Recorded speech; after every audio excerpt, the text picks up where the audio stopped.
I have done a video on unsolved mysteries from World War II. Today, I thought I would do the same video except about World War I. So let's begin counting down the top 4 unsolved World War I mysteries. Number 4. Bela Kiss. When Bela Kiss was called into service in 1914, the villagers he left behind thought of him as an incredibly intelligent, well-liked, friendly sort of fellow, who was known as being something of a ladies' man. Kiss lived in a small house in the Hungarian town of Sintoka, and when his landlord heard a rumor that he had met with a tragic wartime fate abroad, he sadly went to clean out the house before putting it up for rent again. That is when he found the bodies. The metal drums Kiss had claimed to be stockpiling fuel in were actually full of the bodies of his victims, all women but for one, and all preserved in alcohol. Further investigation revealed that Kiss was luring women to him with promises of love and marriage, then murdering them for his own financial gain. He found many of his victims through ads placed in the Budapest newspapers. The Lonely Hearts ads weren't just looking for women, they were looking for women with a certain financial standing. And they came, including one woman who sold her successful dressmaking business before she met her end in one of Kiss's metal barrels.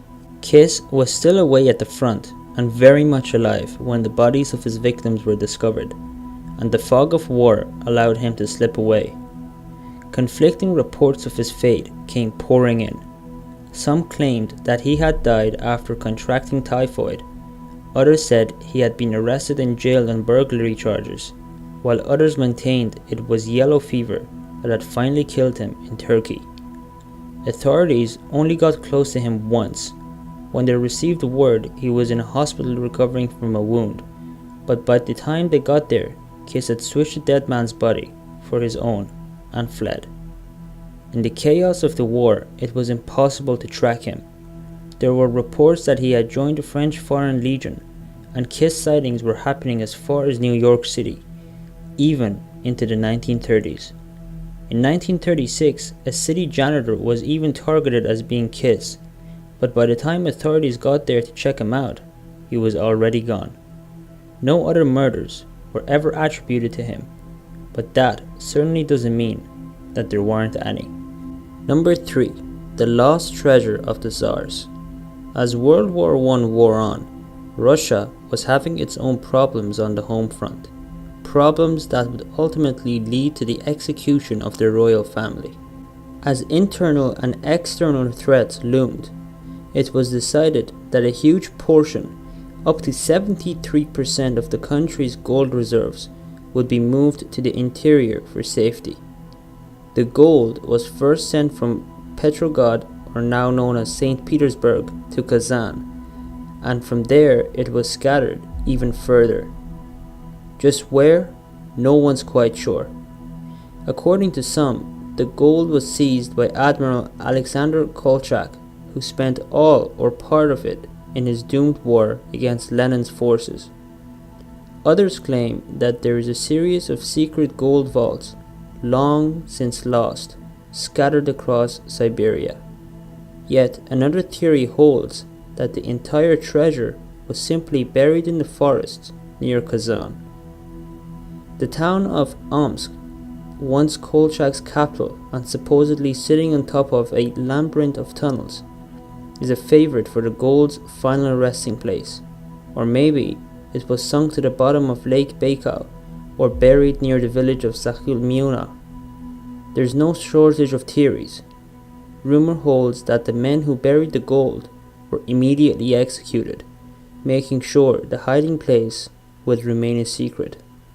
No one knows whether the theories are true or whether the gold might still be out there, hidden away somewhere in the vast wastes of Siberia.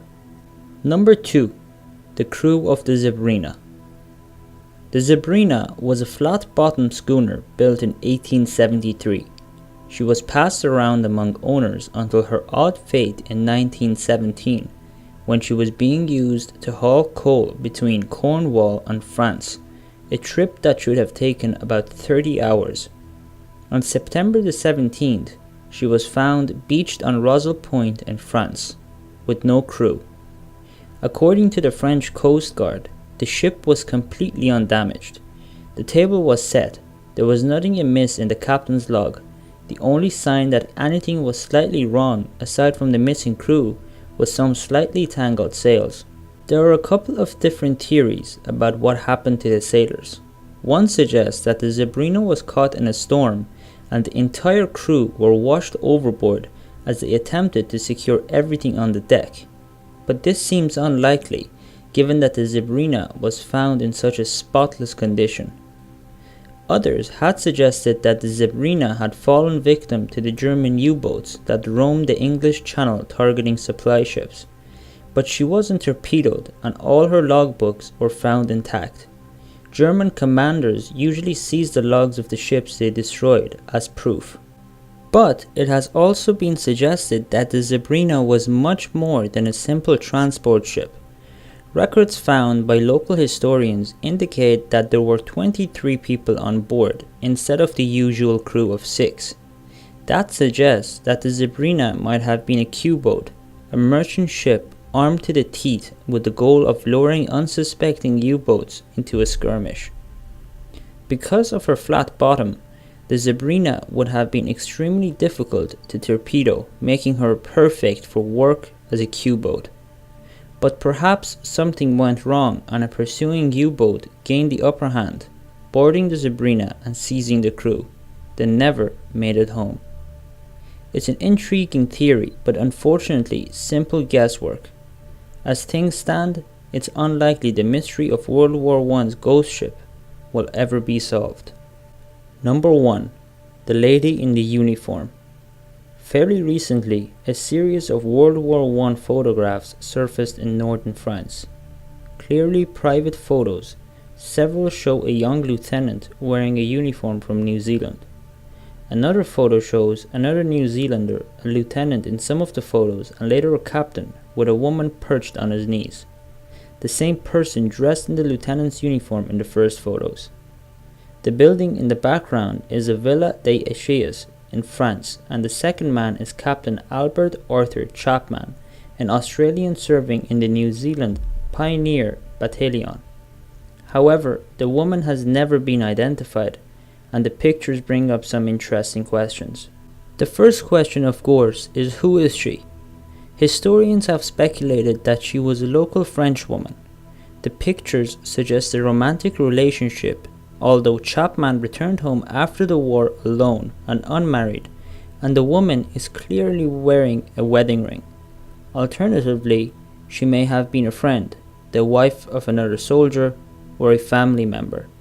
It was initially speculated that the uniform might belong to her, making her one of the first female officers in the military, but this has been debunked because there were no women officers in the British or New Zealand armies during the war.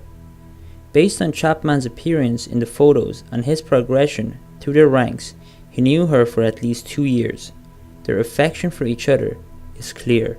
So, are the photos lonely mementos of an ill-fated love story? Did she survive the war, or could she have been struck down by the terrible Spanish flu epidemic that followed it?